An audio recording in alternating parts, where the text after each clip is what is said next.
My name is Amanda, and I'm 32 years old. I've been married to David for 5 years now. He's 36, an accountant with a steady job at a firm downtown. David's the kind of guy who doesn't make waves. Dependable, quiet, always there. He's not the type to sweep you off your feet with grand gestures, but he's the one who remembers to pick up milk on his way home or fixes the leaky faucet before I even notice it's dripping. He brings me coffee in bed on weekends, sets out my slippers when it's cold, and never forgets our anniversary. On paper, he's perfect. We live in a small house just outside the city, a cozy 2-bedroom with a little garden I keep meaning to tend to but never do. From the outside, you'd think we're happy, and for a while I guess we were. But lately I've been feeling restless. I'm not sure when it started, maybe a year ago, maybe longer. It's like there's this itch I can't scratch, this nagging sense that something's missing. I'm the outgoing one. Always have been. I love a good party, a loud laugh, the buzz of being around people. David's the opposite. He'd rather stay home with a book or watch some documentary about World War II than hit up a bar. I used to drag him along to things, and he'd go, smiling that quiet smile of his, but I could tell he wasn't into it. I don't know why it started bugging me so much. Maybe it's because I turned 32 and started thinking about how my 20s were this whirlwind of excitement. Late nights, new faces, no responsibilities. Back then I was free, untethered. Now I'm married, settled, and sometimes I catch myself wondering if this is it. I never said it out loud, though. David didn't deserve that. He's good to me, always has been. But those thoughts, they were there, simmering under the surface, waiting for a spark to set them off. It happened at Lisa's place. She's one of my oldest friends, the kind who throws casual get-togethers that somehow turn into full-blown parties. It was a Saturday night, nothing special, just a game night with a few friends, some wine, and a stack of board games no one ever finishes. David wasn't thrilled about going, but I'd convinced him. "It'll be fun," I said, and he shrugged, grabbing his jacket like he always does when I win him over. The night started fine. We were all piled into Lisa's living room. Me, David, Lisa, her boyfriend Mark, and a couple others I knew from back in the day. The wine was flowing, and I'd had a few glasses, enough to feel that warm, loose buzz. David was next to me on the couch, sipping a beer, mostly listening while I chatted away. That's how we worked. I talked, he nodded. It was our rhythm. Then Mark brought up exes.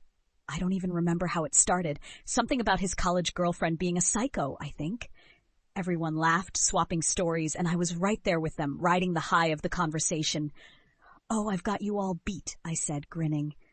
"My ex, Jake, he was bigger in every way?" I laughed as I said it, tossing it out like a punchline, expecting everyone to crack up with me. The room went dead silent. I felt it before I saw it, the shift, the air sucked out of the space. Lisa's eyes widened, Mark coughed into his drink, and the others just stared. I turned to David, still chuckling, ready to nudge him and say, "Right?" But he wasn't smiling. His face was red, his jaw tight, and he was looking at me like I just slapped him. Before I could say anything, he stood up, set his beer on the coffee table, and walked out of the room. For a second, I didn't move. My laugh hung in the air, awkward and fading. What? I said, glancing around. It was a joke. No one met my eyes. Lisa muttered something about checking on the snacks and bolted to the kitchen. Mark started fiddling with his phone. The others just sat there, pretending to study the Scrabble board like it was the most fascinating thing in the world. I should have gone after David right then. I know that now, but I didn't. I stayed put, heat creeping up my neck, telling myself it wasn't a big deal. He'd get over it. It was just a dumb comment, a throwaway line. So I poured another glass of wine and tried to keep the night going, even though the vibe was shot. David didn't come back inside. When I finally went looking for him, maybe 20 minutes later, I found him on Lisa's porch steps, hands in his pockets, staring at the ground. The air was chilly, and his breath fogged up in little clouds. I sat down next to him, wrapping my arms around myself. "Hey," I said, keeping my voice light. "You okay?" He didn't look at me. "Was it a joke?" he asked, so quiet I almost didn't hear him. "Of course it was," I said, nudging him with my shoulder. "Come on, you know me. I say stupid stuff all the time." He didn't laugh, didn't even crack a smile. He just sat there, and the silence stretched out until it felt like a wall between us. "David, seriously," I pressed. "I'm sorry, okay? It didn't mean anything." He nodded, but it was the kind of nod that said he was done talking, not that he believed me. We went home not long after that. He drove, I stared out the window, and neither of us said a word. The next day, he was different. Not angry, not yelling, just gone. He got up, made coffee like usual, but he didn't bring me a cup. He went to work without saying goodbye. When he came home, he answered my questions, short, clipped responses like fine or yeah, and then he'd retreat to the living room with his laptop. No, how was your day?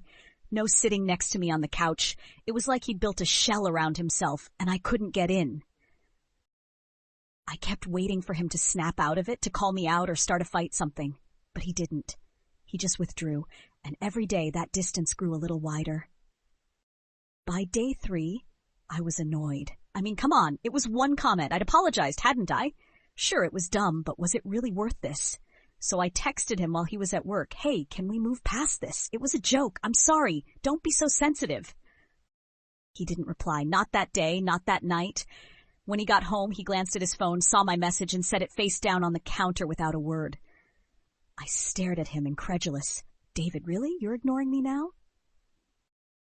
"I'm not ignoring you," he said, voice flat. "I just need some time." "Time for what?" I snapped. "It's been days. I said I was sorry. What else do you want?" He looked at me then, and there was something in his eyes, hurt, yes, but also exhaustion, like he was tired of carrying something heavy. "I don't know, Amanda," he said. "I just need to think." "About what?" I pressed, but he shook his head and walked away. I didn't get it. He was blowing this way out of proportion. Jake was ancient history, tall, loud, charming, sure, but a total jerk. I picked David over him for a reason. Didn't that count for something? So I decided to let it go. He'd come around eventually. He always did. Except he didn't. Days turned into a week, and he stayed distant, polite but cold, like a roommate instead of a husband. I tried acting normal, chattering about my day or suggesting we watch a movie, but he'd just nod and go back to whatever he was doing. It was maddening. After a week, I couldn't take it anymore. I had to fix this. So I went all out, cooked his favorite lasagna, lit some candles, even put on that dress he always said he liked. When he walked in, I smiled big and said, "Surprise! I thought we could have a nice night."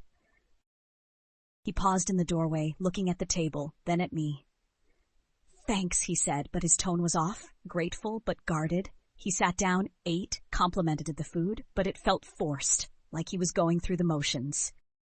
"David," I said, reaching for his hand across the table, "I hate this. I miss us. Can we please just talk?" He pulled his hand back, slow but deliberate. "I appreciate the effort, Amanda," he said, "but I'm not ready to talk yet." "Not ready," I echoed, my voice rising. "It's been over a week. What do you need? A written apology?" He sighed, rubbing his temple. "I need space. That's all I can say right now." Space. That word hit me like a punch. I stood up, shoving my chair back. "Fine, take your space. I'm done begging." I stormed off to the bedroom, slamming the door, expecting him to follow to apologize, to fix it. But he didn't. I heard the TV click on instead. The next day I tried again, left a note on the counter. "I love you. Let's work this out." No response. I texted him a selfie with a flirty caption. Nothing. I even suggested a weekend trip, something spontaneous like he used to say I love too much. He just said, "Maybe later," and went back to his laptop. It wasn't working. Nothing was. And the more he pulled away, the more desperate I felt, like I was losing something I didn't even know I'd had until it was slipping through my fingers. My friends didn't help.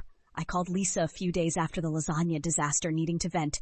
"He's being ridiculous," I said. It was one stupid comment.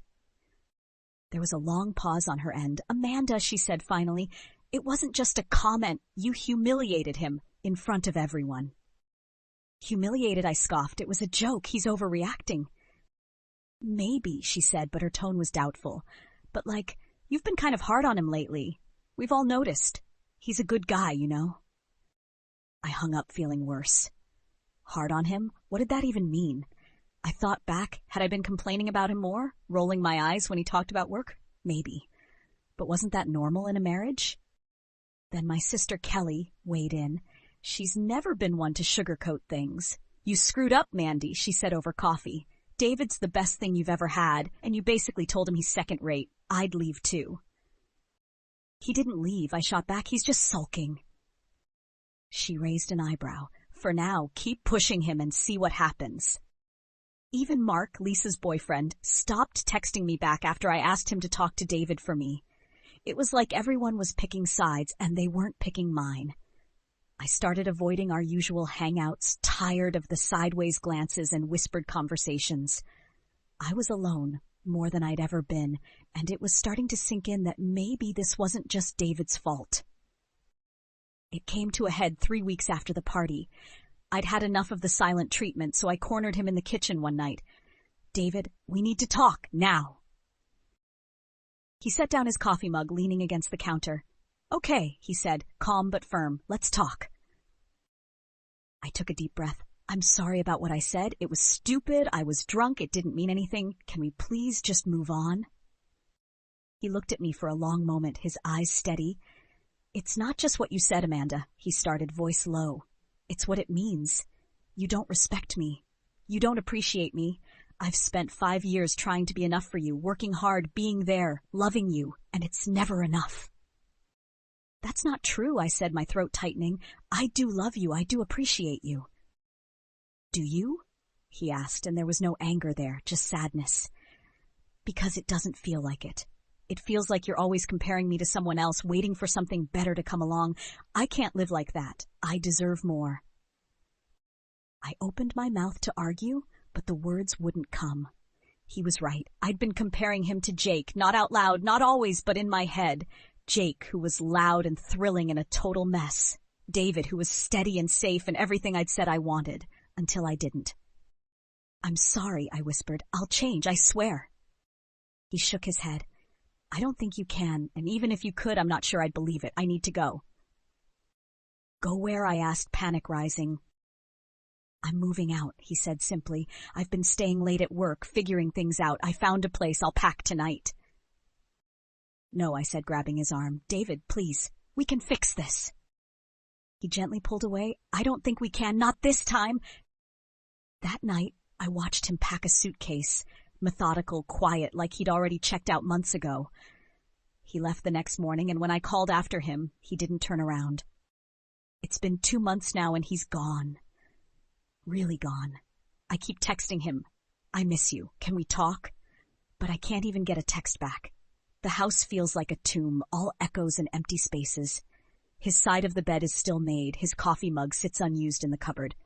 I tried sleeping on his pillow once just to feel close to him, but it didn't smell like him anymore. I saw him last week by accident.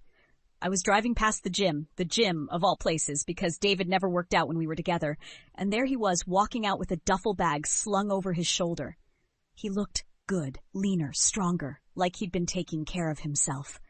And then I saw her, a woman with short brown hair and a warm smile, laughing at something he said. They got into his car together, and I sat there, frozen, watching them drive off. That's when it hit me. I'd lost him. Not just for now, but for good. He was moving on, finding happiness while I was stuck here, drowning in what-ifs. I thought about all the times he'd been there, bringing me soup when I was sick, listening to me ramble about work, holding me when I cried. I'd taken it all for granted, chasing some stupid thrill I didn't even need. Jake wasn't better. He was chaos, a train wreck I'd romanticized because I was bored. David was real, solid, loving, mine, and I'd thrown him away with one careless, cruel sentence. I'm alone now. The house is too big, too quiet. I tried dating, a couple of awkward coffee meetups, but no one compares to David. My friends have drifted away, tired of my whining, and my family just shakes their heads. Kelly says I'll get over it, but I don't know if I will. I saw David again yesterday on Instagram. He posted a picture of himself at the beach, smiling, that woman tagged beside him. He looked happy, lighter, freer. I stared at it until my eyes burned, then deleted the app. I can't keep doing this to myself.